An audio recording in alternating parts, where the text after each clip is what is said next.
ijoolleen Dubai birmannaa gootaniif guddaa galatooma ammallee birmannaa keessa mucaa kana barbaachisaa jechuudha. Haa ta'u malee mucaa Amaaraan achirratti affananii daldala Itoophiyaa walii galaniitu daldala achi keessa jirtu intala ishii Amaaraa sana kan Dubai keessa jirtu walii galanii mucaan kun akka waajjira poolisiitti hidhamteetti maallaqa qarshii Itoophiyaa qarshii 400 gaafatan jechuudhaan yoo kana kanfaltan malee hin baafattan mucaa keessa jettee kaleessa dubbachaa turte.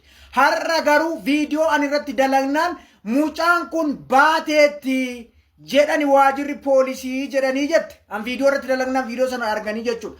Kaleessa maallaqa kana gaafatan har'oo akkamitti mucaan kun baatere anga dhumaa laala soba isaanii waan isaan godhan mucaa kana jechuudha.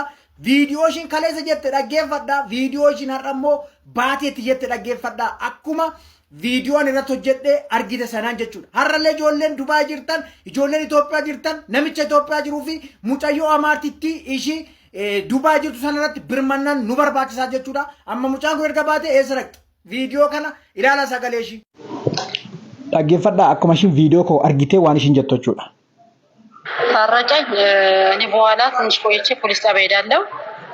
እሺ ምን ላይ ደረሰች እነግርሃለሁ።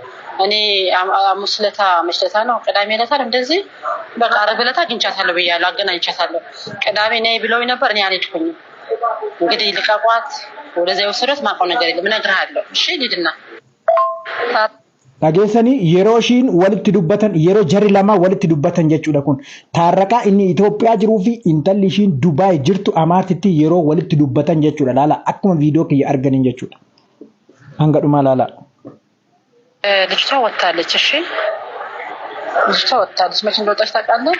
Mucaan baateetti erga baatee sageessanire baateetti jette akka ijoollee caqacaqee waan ta'e bilbilarratti bilbilanii erga baatee eessatti godhan maallaqa kaleessa kan ishiin gaafatte maallaqa guddaa gaafatte maallaqni kun guddaan kun otoo hin kanfalamin eessa geessite maaliif baaste akkamitti baaste kaleessoo maallaqa malee hin baasu jette dhaggeeffadhaa feekii isaanii feekii Amaaraa laala.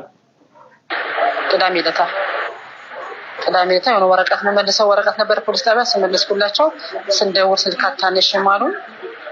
ስለዚህ ወጣለች። ምንም የሚያስፈራሩት ነገር የለም። ምንም ማለት ነው ምንም አንዲት ነገር ወጣለች። አውቀው ነው ዛሬ አላወራችም አይደል እህቷ? ዛሬም ትናንትም አላወራችም አይደል?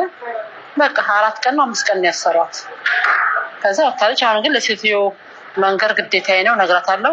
የሆነ በላቀሩ ታም የሚደረጋለ ሲጠፉ ልጆች መታስመታው አይደል? ከተያዙ ያው ፖሊስ ከያዛቸው እንዲሳፈሩ የትም ቦታ እንዳይሰሩ ጠፍቶ የሚሰሩ አለ አይደል? ውጪ ላይ እንደዛ ውጪ እንጂ መዳብ ቤት ያው አችሉም።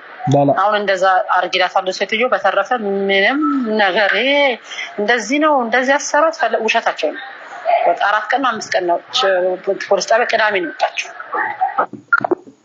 dhaggeeffattani ቅዳሜ baate mucaani waajjira poolisiidha. Akkamittiin baate maallaqa sana hin kanfalameefi eenyu kanfaleef maallaqa sana kanfaltan malee mucaan kun asiin baatu jechuudha kaleessa. Akkamittiin baate? እንዴት ነሽ? ሰላም ነሽ? ነገና ነኝ። አማሞ የሮሳ ወልት ድበታን ጀቹዳ እነምልሽ አሁን እናንተም እንግዲህ የራሳችን ብቻ ልክ ነው ትላላችሁ። ዳላ የራሳችን ብቻ ልክ ነው ትላላችሁ እናንተም። እሷ ደግሞ ኖርማሊ ያው የስራ ሰው ነች። የሮ ነምቺ ደልዳላ ኢትዮጵያ ጂሩ ሙጫ ኦቦሌቲ እሺ ሰገሌ እሺ ገርክየቲ ኢዲየፈተት የሮን ሂሙ ጀቹዳ ላላ ዋን ጀዱ ጋር ዋን ቀበተን አበኒ ራከቻ ጅሩ ጀቹዳ ነች። በቲን ነምበር ከፍታ ቢሮ ከፍታ ስራ የምሰራ ሰው ነች። ሰውን መግደል የማትችል ሰውን መደበቅ የማትችል ሰውን ምንም ተጽዕኖ ማድረግ አትችልም። እሷም እቺ ቢሮ ሴትዮም እንደዛ ምንም እኮ ማድረግ እንዴት ትችላለች? ሰው አይደለችም እንዴ? ስጋ ለብሳ ሴት ሆና ሴት ልጅ ላይ እንዴት እንደዛ ተጽዕኖ ታደርሳለች? ስለዚህ አሁን ዞሮ እናንተ ልጅቷ 24 ላይ ወጣለች፣ አንቺን መታ ወስዳለች አሉ ፖሊሶቹ። አንቺን መታ ወስዳለች አሉ። አንቺን ወስዳለች ያሉ ናቸው።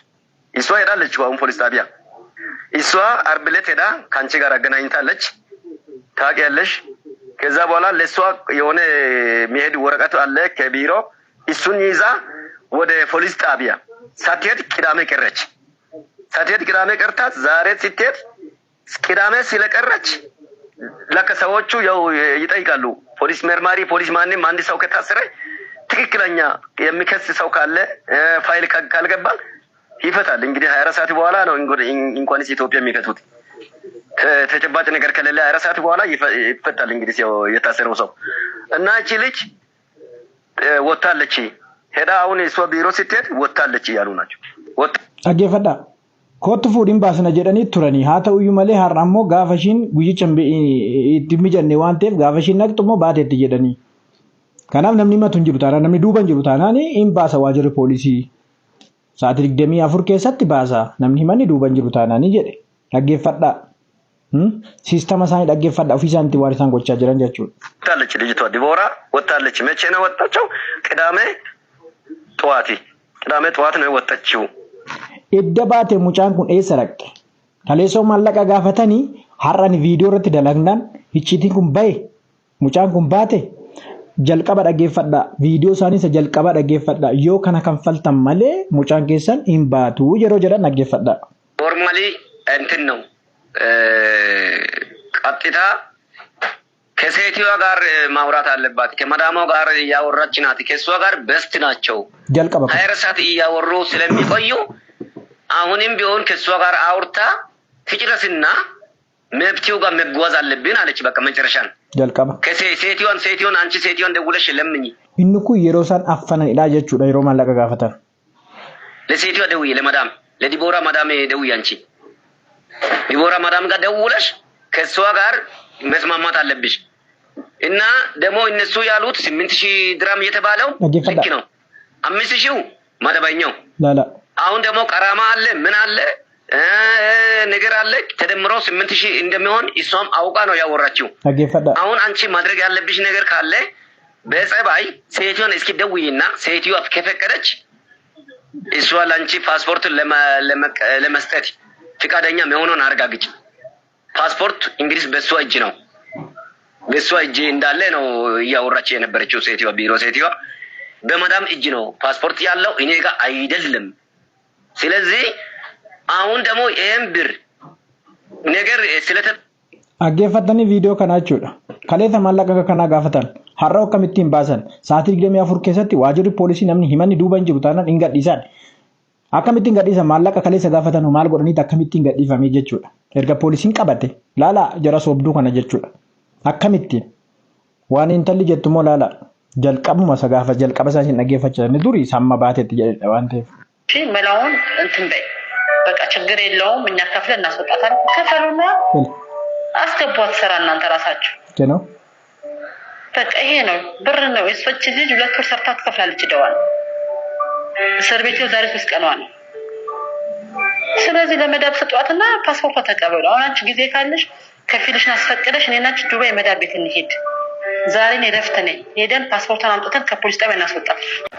በኋላ ኤጋ ቪዲዮ ከነራ ዋው በተኔቱ ቢልቢልሺ አካሲ ገዴ አርጊታን ከነጥዳ ጀቹዳ ሁንዲ ጌተን ቢልቢላ ከነረት ዳወላቲ አመለ ብርመና ጎዳ ጀቹዳ ሁንዲ ጌተን ብርመና ጎዳ አመለ ሙጫ ከነ ባሰኒ ኤሰ ጌሰን ባቴቲ ጀዳን ማለቀ መለ አከሚቲን ባሰን ከሌሰ ማለቀ ጋፈተን ሐራው ማለቀ ቼሳ ዱፌ ከንፈለሜ ዋጅራ ፖሊሲ ቲባት ሃተው ይመለ ኩን ዱብቹም ትዩ ሶባ ሙጫዮ ሆጂን ኢትባየተ ዲርቀማ ገረ ቢሮቲ ዴቢሰ መለ ዋንቲሽን በለሲቴ ዋንቲሽን ነመሚቴ mana hidhaa geeffamu hin jiru jechuudha. Mucaan kun hojiin tulfaannaan madaamiin sun deebiste jechuudha. Paaspoortii hojiin deebiste akka waan madaamiin sun paaspoortii harkatti qabatteetti shawwadanii maallaqa kana nyaachuudhaaf karaa tolfatan daldalaa Itoophiyaa jiru wajjinii fi daldalaa achi jiru wajjin jechuudha. Kanaafiyyuu dubbiin kun dubbii sobaati. Uummanni Oromoo Dubaay jirtan, daldaltonni Oromoo Dubaay jirtan, ammas intala ishii Dubaay jirtu kana akka hin dhiisne akka gadi dhiisne jechuudha. Bilbila kanarratti bilbilaati karaa seera qabeessaa himadha himata irratti banaati mucaa kana lafa ishiin geessite hin ajjeefteef hin jirti ishiyyuu hin beekamu. Har'a gaafa viidiyoo kaleessannaa viidiyoo irratti hojjennu baateetti jedhan har'aoo erga baate immoo eessa geessan maallaqa sanoo eenyu kanfalee kaleessoo maallaqa malee hin baatu jedhanii ani viidiyoo irratti hojjennaa mucaa kana baase waajjira poolisii no soba kaleessas waajjira poolisii dhaqne harkuma ishiitti affanamtee turte jechuudha. Kanaafiyyuu birmannaa godhaa uummanni Oromoo Dubaay jirtanii fi warri fi magaalaa Finfinnee jirtan namicha Taarraqany jedhamu lakkoofsa bilbilaa asii gaditti caqafamu kana hordoftanii gara seeraatti fiduu qabdu. Ijoollee biyyambaa kan dararaa jiru daldalaa warra akkasittiin amaaraa ta'ee ijoollee keenya nyaachaa jiru karaa seera qabeessa kan hin taane kan ergee ijoollee keenya Dubaayitti affane maallaqa dabalataa fudhachaa jirudha waan ta'eef dubbii sobaa kana haxxaarraataniittu sheer godhaa bakka hundumaa qaqqabsiisaa hundi keessan birmannaa godhaa isiniin jechuu barbaada.